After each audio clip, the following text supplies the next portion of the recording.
Hello বন্ধুরা, সবাইকে পড়ন্ত বিকেলের শুভেচ্ছা এবং ভালোবাসা জানাচ্ছি। বন্ধুরা, বাংলাদেশ হচ্ছে ঋতু বৈচিত্র্যের দেশ।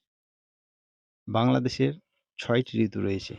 গ্রীষ্মের দাবদাহ, বর্ষার সজীবতা, শরতের শুভ্রতা, হেমন্তের সোনালী ফসল, শীতের কুয়াশা এবং বসন্তের ফাল্গুন প্রকৃতির ভিন্ন ভিন্ন রূপ তুলে ধরে। বাংলার প্রকৃতি হলো পৃথিবীর অর্থাৎ সৃষ্টিকর্তার এক অপূর্ব যা যা গাছপালা, নদী-নালা, পাহাড়, সমুদ্র, আকাশ ও জীববৈচিত্র্য নিয়ে গঠিত। এটি জীবনের আধার এবং মানসিক শান্তির উৎস, যা মানুষকে আনন্দ দেয় কিন্তু বিনিময়ে কিছুই দাবি করে না।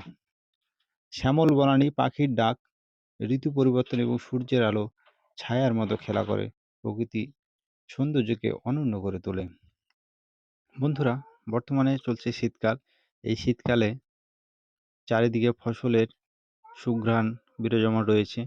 আপনারা দেখছেন আমি আজকে আমাদের সরিষা ক্ষেতে এসে উপস্থিত হয়েছি। এই সময় মিঠু পাখিও এসে আমার মাথায় বসলো। তো বন্ধুরা, বাংলার এই অপরূপ সৌন্দর্য উপভোগ করতে হলে আপনাকে গ্রামে যেয়ে সেই সৌন্দর্য অবলোকন করতে হবে।